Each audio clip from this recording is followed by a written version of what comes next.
ভোটের সময় আমরা অনেক কিছু দেখি। যারা বিজেপি তৃণমূলের প্রার্থী হন, আপনারাও দেখেছেন, কেউ রান্না করছে, কেউ আবার দেয়ালে উঠে রং করছে, কেউ আবার বিচুলি কেটে দিচ্ছে, কেউ আবার কাপড় কেচে দিচ্ছে, মানে আরও অনেক কিছু আপনাদের চোখেও পড়েছে। আপনারা নিশ্চয়ই দেখেছেন, সোশ্যাল মিডিয়াতে ভাইরাল হয়েছে।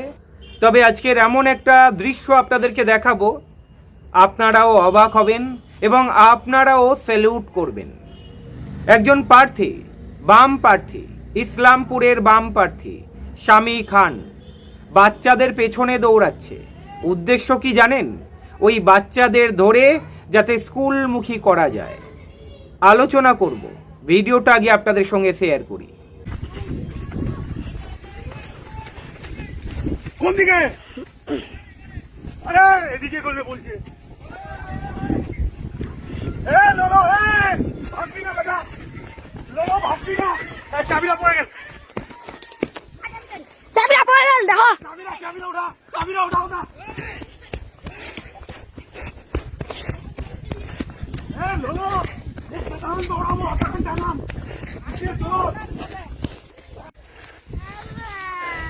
যা যা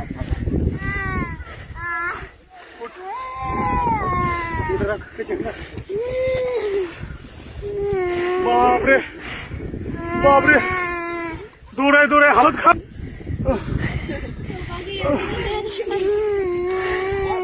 কান্নাকাটি বন্ধ কর, কান্নাকাটি বন্ধ কর। আমাকে খালি একটা কথার উত্তর দে, স্কুল আজকে কেন যাসনি? তুই এদিকে কোথায় যাচ্ছিস? তুই এদিকে আস, বিষ্ণু এদিকে। হ্যাঁ, কালকে তোরা দুজন স্কুল আসলি, কালকে খুব ভালো করে বুঝালাম যে স্কুল বাদ দেওয়া যাবে না।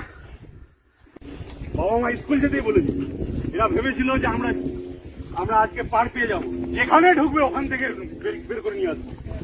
যদি ইন্দুরের গর্তে ঢুকে ওখান থেকেও বের করে নিয়ে। লোলো কোথায় রে? এইদিকে তো নাই, এদিকে ঢুকতে। লোলো লোলো রে, বিকাশ। লোলো আর বিষ্ণু এদিকে গেল। পারবি না, আমি তোকে মারবো না, খালি এটা বল স্কুল কেন যাসনি? আমার দিকে বল না, স্কুল কেন যাসনি?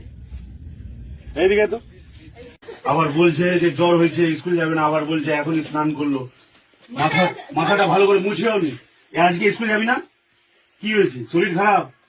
কালকে আসবি তো পাক্কা? প্রমিস? স্কুল কেন যাসনি? না না, কান্না করবি না, আমি খালি বলছি যে স্কুল যেতে হবে, ঠিক আছে? এটা এই বলটা নিয়ে চ স্কুল, ওখানেই খেলবো। যাবি না? স্কুল যেতে হবে না? স্কুল যাবি না? ভোটের সময় আপনারা বিভিন্ন প্রার্থীদের দেখেছেন, কিন্তু সত্যি কথা বলতে আমাকে অবাক করলো শামী খান। বাচ্চা বাচ্চা ছেলে মেয়েরা যারা স্কুলে যেতে চাইছে না, তাদেরকে ধরে ধরে স্কুলে পাঠানোর ব্যবস্থা করছে, তাদের কাছ থেকে প্রমিস নিচ্ছে। এমন দৃশ্য দেখেছেন? দেখুন, এই শামী খান এই ভোটের জন্য এমন করছে এমনটা নয়, এর আগেও এমন বহু নিদর্শন রয়েছে। বাচ্চাদের স্কুল পাঠানোর জন্যে বাড়ি বাড়ি যাওয়া, বাচ্চাদের মা বাবাকে বোঝানো। বিজেপি তৃণমূলের কোনো প্রার্থীকে দেখেছেন বাড়ি বাড়ি গিয়ে তার মা বাবাকে বলছে আপনার ছেলেটাকে মেয়েটাকে স্কুলে পাঠাতে হবে, স্কুলের শিক্ষা তাদের কাছে পৌঁছে দিতে হবে, তাদের মধ্যে পরিকাঠামো তৈরি করতে হবে যাতে তারা স্কুলে যায়? আমরা এই রাজ্যে কি দেখছি? স্কুল বন্ধ হচ্ছে, মদের দোকান খুলছে। আপনারাও দেখেছেন বহু নিদর্শন এমন পশ্চিমবঙ্গের বুকে রয়েছে। তবে শামী খান যেভাবে প্রচার করছেন, এবারে যথেষ্ট সাড়া পাচ্ছেন। অনেকেই বলছেন এবারে চমক দেখাতে পারে শামী খান। এবারে ইসলামপুর বিধানসভা কেন্দ্রে এই শামী খান জিতেও যেতে পারে। দেখুন, শামী খান জিতবে কি জিতবে না সেটা ইসলামপুরের মানুষ ঠিক করবে। তবে আপনারা শুনেছেন গতকাল একজন সিপিআইএম কর্মীকে খুন করা হয়েছে এবং অভিযোগ উঠছে তৃণমূলের দুষ্কৃতী বাহিনীরা সিপিআইএম কর্মীকে খুন করেছে। এবারে প্রশ্ন আপনাদের কাছে, তৃণমূল যদি জানে তৃণমূল জিতে যাবে, তাহলে এই খুন খারাপির কি দরকার? অভিযোগ তুলছে বামেরা, আর বামেরা যখন অভিযোগ তুলছে, আমি সেই ভিত্তিতেই বলছি যদি তৃণমূল জানে যে জিতে যাবে, তাহলে এই খুন খারাপির কী দরকার? তার মানে কোথাও না কোথাও ভয় পেয়েছে। তার মানে তৃণমূল জানে যে এবারে ইসলামপুরে জেতাটা খুব কঠিন। শামী খান যেভাবে প্রচার চালাচ্ছেন, যেভাবে মানুষের দুয়ারে দুয়ারে যাচ্ছেন, এবারে শামী খান মানে বামেদের দিকে ঝুঁকে রয়েছে ইসলামপুর। এটাই কি মূল কারণ? আপনারা প্রচারগুলো দেখতে পাচ্ছেন। এমনিতেও আপনারা জানেন করণদিঘিতে যে ঝড়টা উঠেছে তার একটা আভাস ইসলামপুরেও তো পড়বে বা অন্যান্য বিধানসভাতেও তো পড়বে, আর অলরেডি পড়া শুরু হয়ে গিয়েছে। মুর্শিদাবাদে আপনারা দেখতে পাচ্ছেন, ধরতে গেলে গোটা পশ্চিমবঙ্গে একটা হাওয়া বদল চলছে। এবারে বামেরা ঘুরে দাঁড়াতে পারে। আর ইসলামপুর পিছিয়ে নেই, শামী খান পিছিয়ে নেই। শামী খানের প্রচারে ধীরে ধীরে মানুষ বাড়ছে।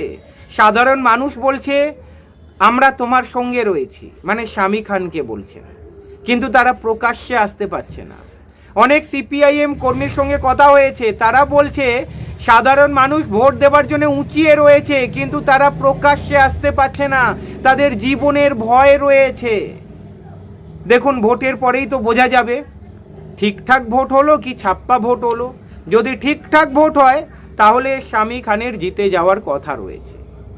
এবারে দেখুন, আমি বললে তো হবে না, ওখানকার মানুষকে ভোট দিতে হবে। আর আমি ব্যক্তিগতভাবে যেটা দেখছি সেটাই বলছি, শামী খান আজকের দিয়ে নয়, বিগত কয়েক বছর ধরে যেভাবে ইসলামপুরে পড়েছিলেন, যেভাবে কাজ করেছেন, জনসংযোগ ঘটিয়েছেন, মানুষের সঙ্গে মিশেছেন এবং মানুষকে যথেষ্ট সুযোগ দিয়েছেন শামী খানকে বোঝার, জানার। আর শামী খান কিন্তু 100 পেয়েছে। সাধারণ মানুষের কাছে শামী খান পাস করে গিয়েছে। এবারে এই ভোটের ময়দানে পাস করতে পারে কিনা দেখার বিষয়। এই যে বিভিন্ন ভিডিও ক্লিপ যেগুলো আপনারা দেখছেন, এগুলো শুধু একটা ট্রেলার। সিপিআইএম নেতৃত্ব বলছে, ইসলামপুরের সিপিআইএম নেতৃত্ব বলছে তারা যথেষ্ট আশাবাদী এবারে ইসলামপুর বিধানসভা কেন্দ্রে সিপিআইএম ঘুরে দাঁড়াবে, শামী খান ইসলামপুর বিধানসভা কেন্দ্র থেকে জিতবে। এবারে তো ইসলামপুর মানুষকে ডিসাইড করতে হবে কারা মাঠে ময়দানে পড়ে থেকে ইসলামপুরবাসীর জন্য কাজ করতে পারবে। ভালো থাকবেন, কথা হবে।